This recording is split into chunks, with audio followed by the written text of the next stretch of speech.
Chodesh Elul, I thought we'd devote 2 small classes to an issue that comes up in some shuls, and that is, should you or should you not announce Yaale Veyavo? Yaale Veyavo is what we insert on Rosh Chodesh into our davening. However, even though we insert it at night, it is actually such that if you don't say it, it's okay, because Ein Mekachin et HaChodesh Balayla, we don't sanctify the month at night. But if you forget it at Shacharit or Mincha, you do have to repeat your Amidah, and therefore it's important to announce. From this perspective, should you announce it? Is there any issue? So today, let's take a step back and ask ourselves a very simple question. What should be the problem at Mincha? The answer is there is no problem at Mincha. You can announce it. It's fine. The problem is Maariv and Shacharit. And here is the issue. Smichat Gאולה לתפילה. At Shacharit, it's an absolute obligation to say the words Baruch Atah Hashem Ga'al Yisrael, and then immediately start your Amidah with the words Hashem's Fatay Tiftach. That is non-negotiable. And as you know, in our davening, there's nothing in between those words. However, this is not the case at Maariv. At Maariv, we have a Gemara in Masechet Brachot that has a difference of opinion between Rabbi Yochanan and Rabbi Yeshua ben Levi. Do you have to do the same thing at Maariv? So Rabbi Yochanan says something interesting. Esu ben olam haba, who wants to be part of the world to come? Somech Gula letfilah shel arvis. This is someone who connects Ga'al Yisrael, namely redemption, to his Amidah at Maariv. It says Rabbi Yeshua ben Levi, tfilah be'emtza tiknum. In other words, you don't have to. And indeed, comes along Rabbi Yeshua ben Levi and says, the Jewish people, Ga'al Yisrael, when God redeemed them from Egypt, it was during the day. And since it was during the day, it's an obligation at Shacharit, but it's not an obligation at night because they weren't redeemed at night. Comes along Rabbi Yochanan and says, with due respect, the process started at night. We all know that Paro was in his pajamas in the middle of the night, as we sang in our Seder, and ultimately he came out, looked for Moshe, and said, hey, go. And Moshe said, hold on. We're going to wait till the morning. You're not going to tell us when to leave. The Jewish people were told by Paro to leave at night, but they didn't leave till the next day. They wanted to show we're free people. Very much like when Natan Sharansky was taken out of prison and finally was told to walk from the east to the west side of Germany, and he was told to walk in a straight line, and he decided to walk in a zigzag to show, I am a free man. So that's exactly the argument of Rabbi Yochanan, Gאולה me'orta nami have, ela Gאולה me'alta lo havye ad safra. The Gemara says, with due respect to Rabbi Yochanan's position, we do say Hashkivenu. We say that bracha in between Ga'al Yisrael to the beginning of Shemona Esrei. So how do you Somech Gאולה לתפילה according to Rabbi Yochanan? Answers Rabbi Yochanan, no problem. Hashkivenu is a Gאולה arichta. It's in the same topic, or it's in the same subject matter as redemption. And therefore, it's considered part of the Ga'al Yisrael Parsha. Explains Rabbeinu Yonah that actually at the time of Makat Bechorot, the plague of the firstborn, the Jewish people were scared stiff that they also, God forbid, will be killed, and therefore they prayed to God, and therefore our sages later made this bracha of Hashkivenu, saying we should always pray to God at night, that God should watch over us, like he did on that night of redemption from Egypt. So therefore it's very much part of redemption. The whole prayer was instituted at the time of redemption. So from this perspective, Hashkivenu is also smichat Gאולה לתפילה. The Mishnah Berurah explains, Afal gav de kaimelan de tzarich lismoch Gאולה לתפילה af ba'arvit. Hashkivenu lo have hefsek Gאולה arichta. Shegam ba'arvit mitzvah lismoch Gאולה לתפילה. And indeed, we say Hashkivenu at Maariv because it's considered part of redemption. So when you say the word Shomer Amo Yisrael Ad, God guards the Jewish people forever, it's like saying, God, you are redeeming us because you're guarding us forever. What about the Kaddish? Comes along the Aruch HaShulchan and says the Chatzi Kaddish is also Gאולה.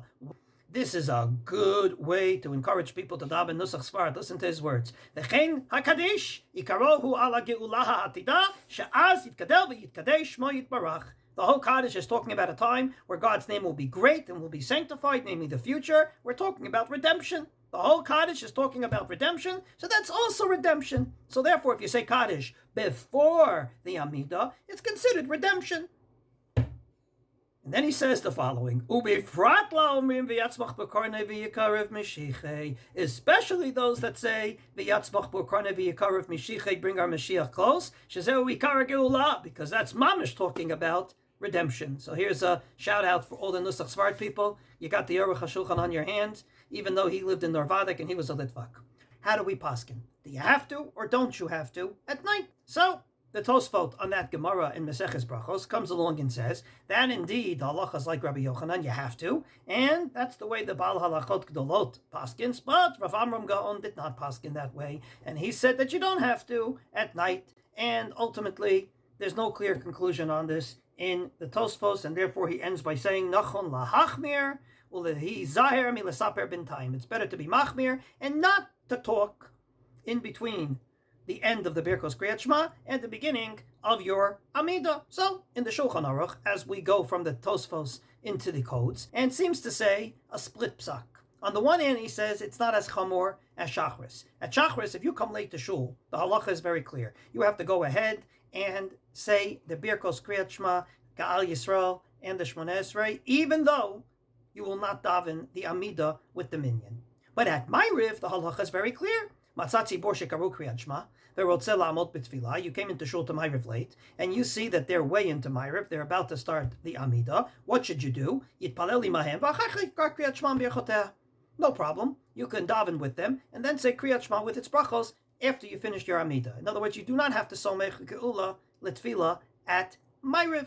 Indeed, Rav Hershel Shechter Shlita, who ultimately is against saying Kriyat Shema without its brachos, will daven Maariv at a Plaga Mincha Minyan, but he will only daven Shmoneh Esrei there. And later on, when it gets dark, he will say the Birkos Kriyat Shema together with Kriyat Shema, because ultimately you do not have to somech geula letfilah at Maariv. At Shacharis, non-negotiable. At Maariv, negotiable. On the other hand, we just said according to the Tosfos, he says Nachon lahachmir. So indeed, the Shulchan Aruch says, even though I said that, Ein l'saper ben geula de arvis litfila. Don't start talking for no reason. Ein la'afsik ben yeru einenu litfila. And if you say yeru einenu like many do in Chutz La'aretz, don't talk between the end of that and the beginning of your Amidah. And indeed, this has enough gemina. The Mishnah Berurah says that some people at Mincha add psukim before the Amidah. They don't just say Hashem Sfatay Tiftach, that everyone should say, but rather they say Kishem Hashem Ekra Havugoda Lelokeinu. That's okay to say at Musaf, and that's okay to say at Mincha.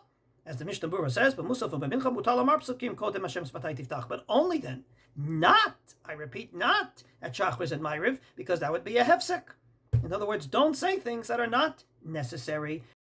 And therefore the Bach brings in the name of the Maharshal that those that add psukim in the middle of Kaddish, like Atah Yigdalna Koach Hashem, or some people say things in the middle of Kaddish of different sorts, all those things should not be said because we try as much as possible to somech geula letfilah. So we will say what we need to say, which is Hashkivenu, which is answering Kaddish, but nothing more. You shouldn't add beyond that because that would impinge upon smichat geula letfilah even at Maariv.